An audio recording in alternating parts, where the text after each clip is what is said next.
வணக்கம் என்னருமை நண்பர்களே, தமிழர்களுக்கும் தமிழ் அன்பர்களுக்கும் பணத்தை வாழ்க்கையில் மிகப்பெரியவர்களில் சம்பாதிக்க ஆசைப்படும் அனைவருக்கும் ஆனந்தத்தின் ஆனந்தமான வணக்கம். கனகதார சோஸ்திரம் அப்படிங்கிற ஒரு சோஸ்திரத்தை பற்றி இருக்கக்கூடிய முக்கியமான ஒரு விஷயத்தை தான் இன்னைக்கு உங்கள் கூட பகிர்ந்துக்க போகிறோம். ஏன் இன்னைக்கு பகிர்ந்துக்கிறோம் அப்படின்னா, இன்னைக்கு தான் முதல்ல கனகதார சோஸ்திரமே உருவாகிய நாள். அதைத்தான் அக்ஷய திருதியை அப்படின்னு சொல்கிறாங்க.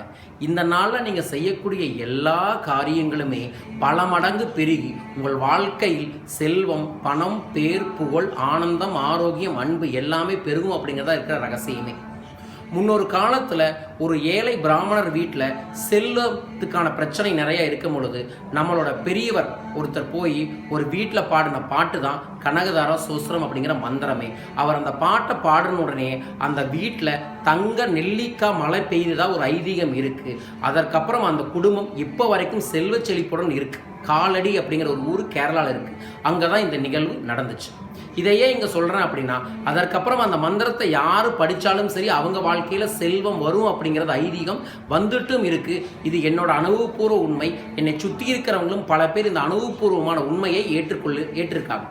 ஸோ இந்த கனகதார சோஸ்திரத்தை தான் முதலாக கண்ணதாசன் தமிழில் டிரான்ஸ்லேஷன் பண்ணார். அவரே அழகாக சொல்லியிருக்காரு, கனகதார சோஸ்திரத்தை எப்போ நான் தமிழில் மொழிபெயர்க்கிறோம் அப்புறம் தான் எனக்கு செல்வம் அப்படிங்கிறதே எங்கள் வீட்டில் தங்குச்சு அப்படின்னு அவர் வாயாலே சொல்லியிருக்காரு. பெரிய கவிஞரே அதை பிரதிபலிச்சிருக்காரு. பல பேர்த்தோட வீட்டில் இது புருவனாகவும் இருக்குது. மனமது செம்மையானால் மந்திரம் ஜெபிக்க வேண்டியது இல்லைன்னு சிவவாக்கியில் சொல்லியிருக்காரு. ஆனால் மனதை செவிக்கணும், மனதை செம்மையாக்கணும் அப்படின்னா நமக்கு தேவை மந்திரம். அந்த மந்திரம் செல்வ மந்திரமாக இருக்கக்கூடிய கனகதார சோஸ்திரத்தை நீங்கள் மனரீதியாக உட்கார்ந்து நம்பிக்கையுடன் படிக்கும் பொழுது அந்த கனகதார சோஸ்திரத்தின் பயன் மூலமாக உங்களுக்கு செல்வம் பெருகும் அப்படிங்கிறது நிச்சயம். இது சத்தியமான ஒரு உண்மை. இந்த கனகதார சோஸ்திரத்தை ஒரு நாளைக்கு ஒரு முறை படியுங்க.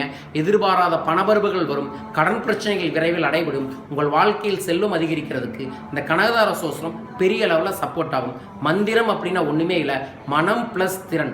மனதை திறன்படுத்துவதுதான் மந்திரம். ஸோ உங்கள் மனசை பணத்திற்காக திறன்படுத்துவதற்காக பயன்படுத்தக்கூடிய ஒரு மந்திரம் தான் இந்த கனகதாரா சோஸ்திரமே. இந்த கனகதார சோஸ்திரத்தை மனப்பூர்வமாக படியுங்க, உங்கள் வாழ்க்கையில் செல்வம் பெறும். இந்த அட்சய திருதியான இந்த நாள் கனகதார சோஸ்திரத்தின் மூலமாக உங்கள் வாழ்க்கையில் செல்வம் வரட்டும். இதே நாளில் தான் அன்னபூர்ணி தாயும் பிறந்திருக்காங்க.